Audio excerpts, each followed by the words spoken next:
reunidos en esta tarde. Quiero agradecer a mis padres, a mi familia, por la crianza que me han dado. A Laudimar Noguera, que me ha acompañado durante una década en mi vida amorosa.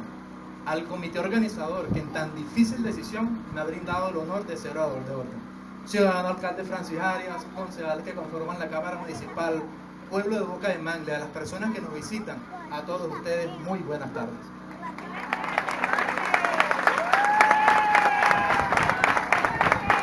Hoy celebramos el 64º aniversario de las festividades en honor a San Pedro y San Pablo. Nombres que al escucharlos se nos vienen a la mente muchos de los conceptos que nosotros recibimos en nuestra niñez, en la catequesis, en la escuela, en nuestros hogares. Y por supuesto también recordamos las fabulosas fiestas que se celebran en nuestra comunidad. Pero poco sabemos realmente quiénes fueron estas dos personas santificadas y que hoy son reconocidas como el pilar fundamental de la iglesia. Pedro era una persona humilde que carecía de estudios. Su personalidad lo hacía ser una persona carismática y generosa. Conocido como el buen Simón de Betsaida, bronco y tierno como una ola del mar de Galilea, mar en el que practicaba la pesca, y fue haciendo uso de este oficio cuando en la ribera de este mar recibió el llamado de Jesús: venid conmigo y os haré pescadores de hombres. Por otro lado, Pablo nació en el seno de una familia acomodada de artesanos judíos fariseos de cultura helenística, que poseían el estatuto de ciudadano romano.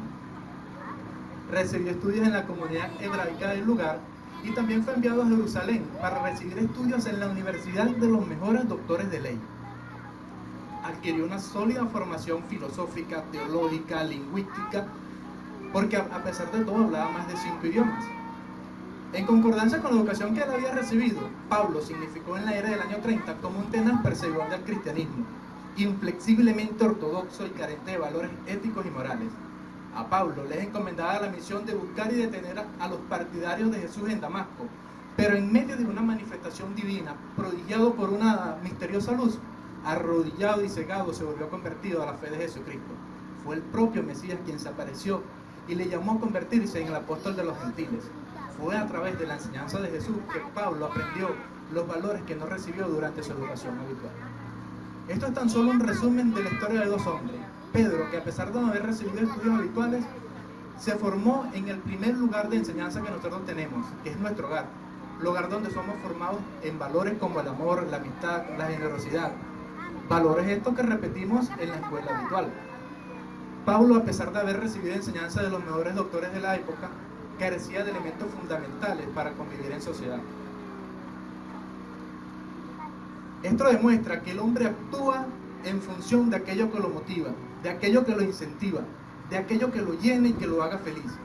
Nada vemos en este mundo que no sea solo un reflejo de lo que hay dentro de cada uno de nosotros.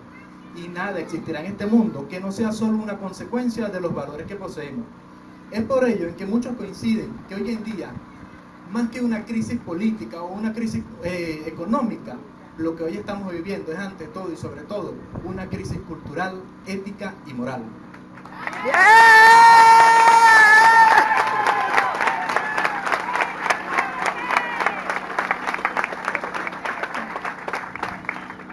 En Venezuela, a diferencia de muchos otros países, aún contamos con una estructura familiar.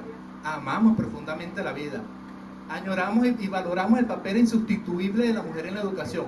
Y por supuesto también respetamos y queremos la sabiduría de nuestros abuelos. En Boca de Mangle, constatamos todos los días, no sin asombro, la generosidad del que menos tiene, la fe de quien espera y cree contra toda esperanza, la alegría esa alegría que nos hace reír de la tragedia a veces para no llorar. Tal vez no cuento con los dones intelectuales, filosóficos, antropológicos, políticos o religiosos que se requieran para hablar de un pueblo bendito, pero basta con mirar el amanecer de nuestra playa o saborear el colorido paisaje de nuestro río para darnos cuenta de la enorme riqueza que tiene nuestro pueblo y por tanto nuestro país. Dios bendiga a este pueblo con un mar y un río que siempre nos proveen de alimentos. En los últimos meses hemos recibido almejas de la playa que hacía mucho tiempo que no veíamos. Todo esto y mucho más, unido a esas características que nos pertenecen, nos hacen sentirnos orgullosos de lo que somos y de lo que tenemos como boqueños.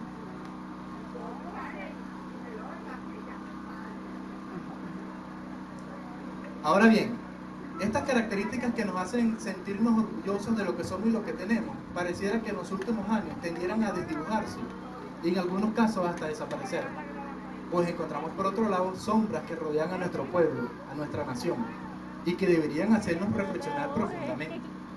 Tal es el hecho de que hoy en día muchos de los niños nacen fuera de una familia, o que un porcentaje de estos niños son traídos por mujeres menores a los 18 años.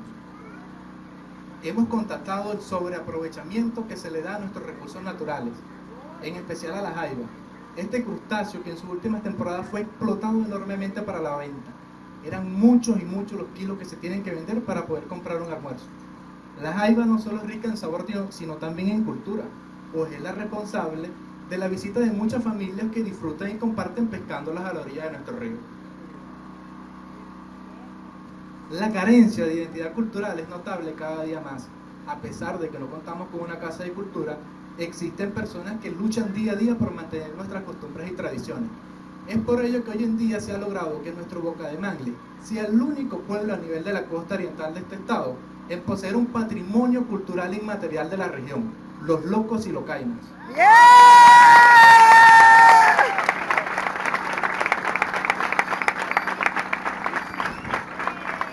Hoy, a pesar de las dificultades, estamos celebrando un aniversario más de estas festividades. Solo pocos saben el sacrificio que implica ser parte del equipo responsable de que estas festividades marchen con buen pie. Un equipo que al final solo espera que todo salga bien y, ¿por qué no?, recibir la bendición de los santos patronos y el agradecimiento de su pueblo. Aunque este último lo pongo en duda, pues las palabras de agradecimiento son menos demostradas que las críticas no constructivas, aunque estas sean pocas. El primer semestre del año 2016 ha sido un periodo con muchas dificultades. Tiempo en el que muchos de nuestros seres queridos lamentablemente se han ido al encuentro con Dios. Época en la que las personas que padecen una enfermedad sufren por la escasez de medicina. Personas que a pesar de estar en este mundo ya no viven, sino que sobreviven. Y eso no es vivir. Hemos visto florecer la conducta inmoral y pecaminosa de personas que se lucran aprovechándose de las necesidades de un pueblo, del hambre de un pueblo. Lamentablemente tenemos una sociedad hecha añicos producto de su profunda crisis ética y moral, con un bagaje cultural que es una mezcla de resentimiento y perversidad, adosado de una práctica prodelictiva llamada vivismo criollo, que muchos confunden con inteligencia. Es aquí donde se demuestra la formación en valores que tiene una sociedad. Y en cuestión de valores, vale la pena hablar de estos en la educación, puesto que una educación sin valores solo convierte al hombre en un demonio más inteligente. Muchas personas creen que es en la escuela habitual donde se aprenden los valores necesarios para convivir en sociedad, pero no es así. La escuela es nuestro segundo hogar. El hogar es nuestra primera escuela, ese hogar que construimos con valores. La casa simplemente la construimos con bloques. La escuela es la encargada de fomentar la cultura tomando en cuenta la diversidad que tienen los involucrados. Y el hogar es el lugar donde aprendemos los valores necesarios para convivir en sociedad. Sin embargo, últimamente la escuela ha sido la encargada de formar valores, ya que esto ha sido olvidado en muchos hogares. Lamentablemente, en nuestro país se ha politizado la educación y con esto se pierde la conciencia colectiva que propicia el pensamiento autónomo y la divergencia de ideas. Esto por decir solo uno. La política debe estar al servicio de la educación y no la educación al servicio de la política, puesto que si queremos tener una igualdad de clases sociales, debemos hacer prevalecer la educación dentro de cada uno de nosotros.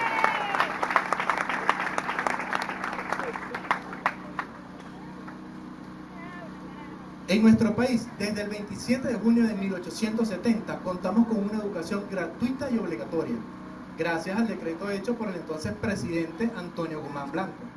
La Constitución del 99 solamente reafirma este decreto. Cuando nosotros observamos la realidad, ciertamente contamos con una educación gratuita y obligatoria. Debo aclarar que el término obligatorio se refiere a los distintos ciclos de educación y enseñanza que de esta manera un estudiante debe cursar. Hago esta aclaratoria porque muchos confunden el término como un servicio que todo ciudadano tiene que cumplir, pero de esto surge una gran interrogante. ¿Qué sería de nuestra sociedad si la educación fuese un deber que todos tengamos que cumplir?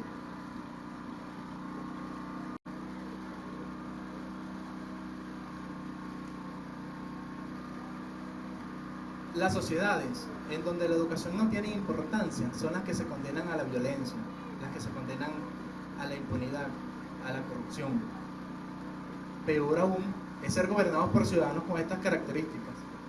Es por ello que hoy tenemos un gobierno a oscuras, un gobierno sin luces, un gobierno que se inventó unos motores que tristemente quedan en el recuerdo de un arranque que nunca se dio.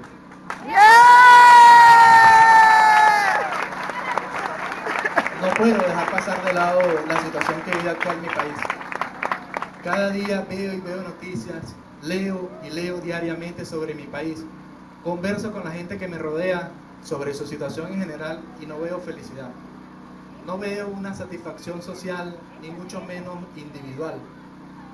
Y tampoco veo una estabilidad política, ni nada que se le parezca.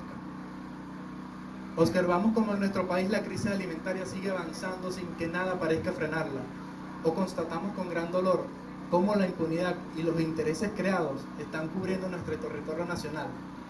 Esa copia, consciente o inconsciente de culturas ajenas, y ese olvido y descuido por lo propio, nos están haciendo perder lo más valioso que tenemos. Todos los días cuando vemos la televisión o al escuchar las noticias por la radio, una palabra parece resaltar con grandes caracteres. Una palabra que desgraciadamente se ha convertido en el pan de cada día de muchas sociedades y que lamentablemente tenemos que convivir con ella. Me refiero a la violencia. La violencia que nos paraliza, que nos atemoriza, que nos impide crecer, pero que por sobre todo nos hace perder la confianza en quienes nos rodean. Cada día una palabra parece hacer temblar a las naciones más poderosas. La crisis económica. Por si fuera poco, también hemos sufrido embates de la crisis eléctrica. Pero todas estas crisis son insignificantes cuando lo comparamos con una mucho mayor y que casi nunca hablamos de ella. Me refiero a la crisis de afecto, la crisis de amor. Diariamente en miles y miles de hogares, las muestras de afecto, de cariño y de amor son cosas del pasado o quizás nunca existieron. En muchas escuelas, los estudiantes se han vuelto un simple número que forman parte de una fría estadística. Y si nosotros no hacemos nada por remediarlo, se estarán formando en los hogares y en las escuelas de hoy los delincuentes del mañana. Sí, la más grave crisis en la que ha caído este mundo es la crisis de cariño, la crisis de amor. Y esta verdad que hace mucho tiempo que fue predicha por nuestro Señor Jesucristo, cuando contemplando hacia nuestros días dijo: por haberse multiplicado la maldad, el amor de muchos se enfriará. Y no hay nada que describa tan claramente la situación de la humanidad de este tiempo como estas proféticas palabras.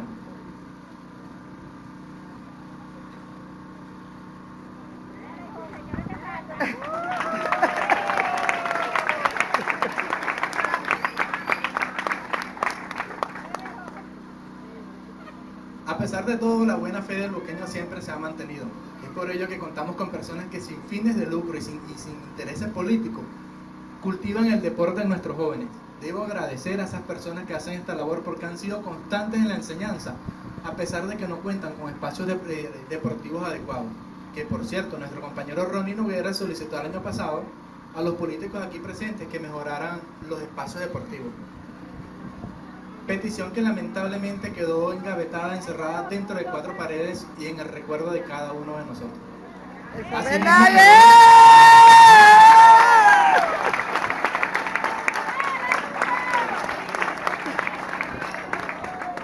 Asimismo quedó la petición hecha por la señorita Paula Niloa Quevedo, quien en su momento solicitó una casa cultural. En vista de que ambas peticiones son de gran importancia, una no solo permite desarrollar las cualidades básicas del hombre, sino que también contribuye al accionar educativo, disciplinario y al buen estado físico de nosotros, de nuestros jóvenes, y también de los adultos, los que practican deporte. La otra nos permite mantener nuestra cultura a través de diferentes actividades dirigidas a grupos de todas las edades. Es por ello que mi petición hoy va dirigida al pueblo de Bucaramanga, a ustedes va dirigida mi petición. Seamos nosotros los que recuperemos nuestro espacio deportivo. Construyamos plazas recreativas, dejemos de depender tanto de políticos que se olvidan de nosotros una vez que lleguen al poder. ¡La buena esta!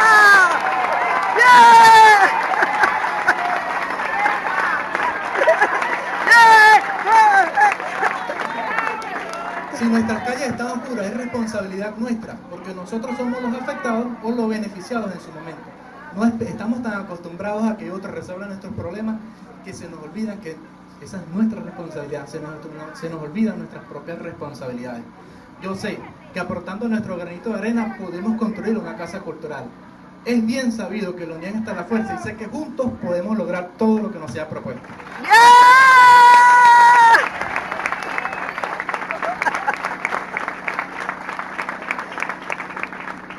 Sin embargo, ustedes no se me escapan. Para usted, señor alcalde, tengo una petición que también involucra a los representantes de la Cámara Municipal. Es bien sabido que en la ocasión muchos trabajadores deben solicitar a sus patronos un permiso para estar acá presente.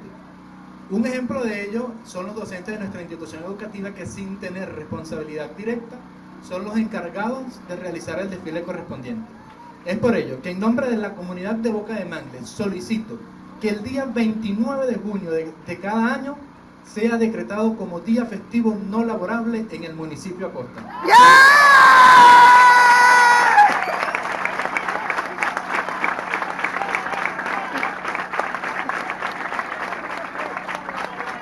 Amado pueblo de Boca de Mangle, desde la humildad, desde mi corazón de campesino, de trabajador, de obrero, de hombre de pueblo, de un aprendiz de cambios espirituales, estaré siempre a la orden para quien necesite una mano amiga.